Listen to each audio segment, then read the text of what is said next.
be picking something that I've had for quite some time now. I can't remember exactly. It had to have been at least 2010, 2011 when I got my first one. And it's the Law Tactical Folder. So I have a Generation 1 and a Generation 3. These devices are incredible. One of the things with the AR platform is that you have an extension on the receiver that houses the buffer spring and the buffer, and the bolt has to reciprocate back into that to function the weapon, unlike the AK or the SCAR, the ACR, AR-180, where the operating system basically is all housed in the upper receiver. So the AR-15 is unique in that it has this buffer tube, buffer spring configuration, and the benefit of this is that when the weapon operates, you have this, everything stays in line. You're not getting this extra pressure from moving mass, such as with the AK. The AK has a tendency to have quite a bit of muzzle flip. So, anyway, Law Tactical came out with a device that you add in to the back of the lower receiver, and it captures the bolt carrier group within the lower receiver, or within the upper receiver rather, to allow you to fold the receiver extension to the side. It's of particular use for a left-handed person such as myself because it actually folds to the left side of the weapon. So when you're carrying it slung and you want to get it tight to the body, it works out really great. I mean, right-handed people can use it, obviously, but it's very comfortable for a left-handed shooter. So like I say, I'm on my second one. I have one on an AR pistol and I have one on my carbine. And I'm going to tell you, this thing is very robust.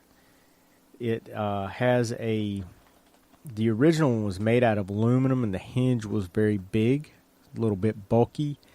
And if you use a standard AR-15 charging handle, they were having some issues with people, especially wearing gloves or things of that nature. They were having problems with knuckles dragging across the hinge. So what they did to be able to make the hinge smaller, they went from an aluminum piece to a steel piece. Now, it added a little bit of weight, but they were able to make the hinge smaller, so it actually makes it stronger by doing that. And then, being that the hinge is smaller, now you don't have to worry about the knuckle dragging across the hinge. So, what do you really gain by doing this? Well, it really makes for a small package. Even on a carbine, once you fold that receiver extension out of the way, it really, really makes it small. Now, where it really shines is in an SBR or an AR pistol configuration, because now you've got a short-barreled upper receiver, 10.5 on a 5.56, or really, I mean, if you really want to get small, look at 300 Blackout, because that works at about 8.5 inch barrel, and so, man, you're talking pretty small setup. So this is not a cheap addition to a rifle or a carbine or anything. Currently, on this date of 5/26/2019 at brownells.com, they currently have them for sale for $229.99. So it is an expensive piece. There are some other options out there that I have seen that I don't really care for. I'm not saying that they're not good or anything like that. I don't like the aesthetics, I guess, of how they go. Sylvan Arms is the one that comes to mind. I'm sure it's probably okay, but it's just, I don't know, the way it attaches. But I'm not doing a review of that.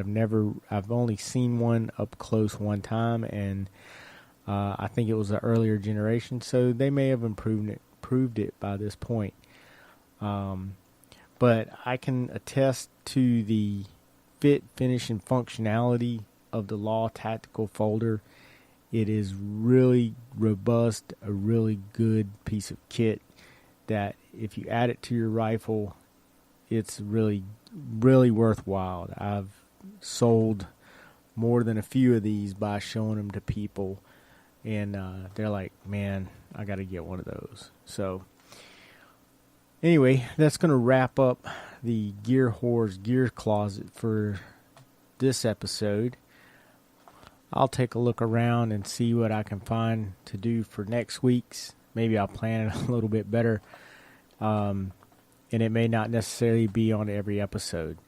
So I'm going to go ahead and wrap it up here in just a few minutes. I do want to thank again John Jeffers of the Jeffers Brief on the Contra Radio Network for allowing me to post up on his network. And I'm going to close out by reading a poem by Don Nielsen.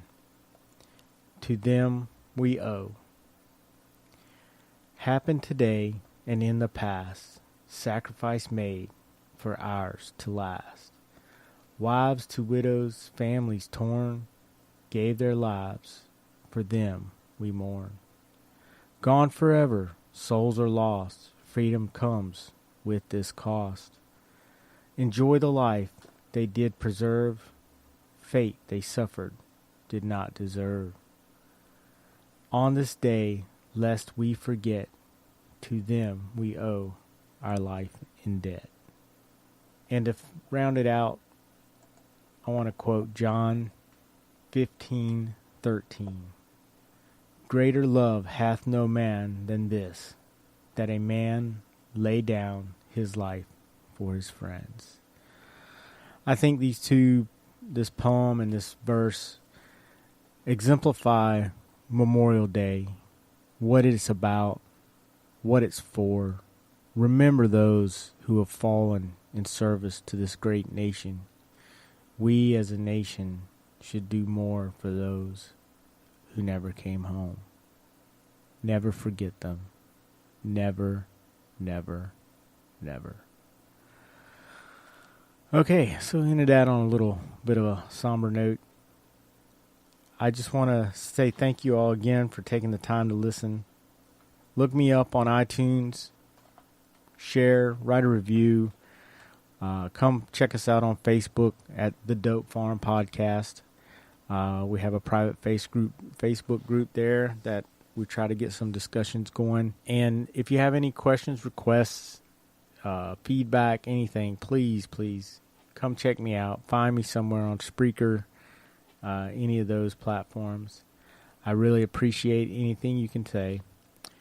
And to end it out, I want to say, God bless you all, and God bless America.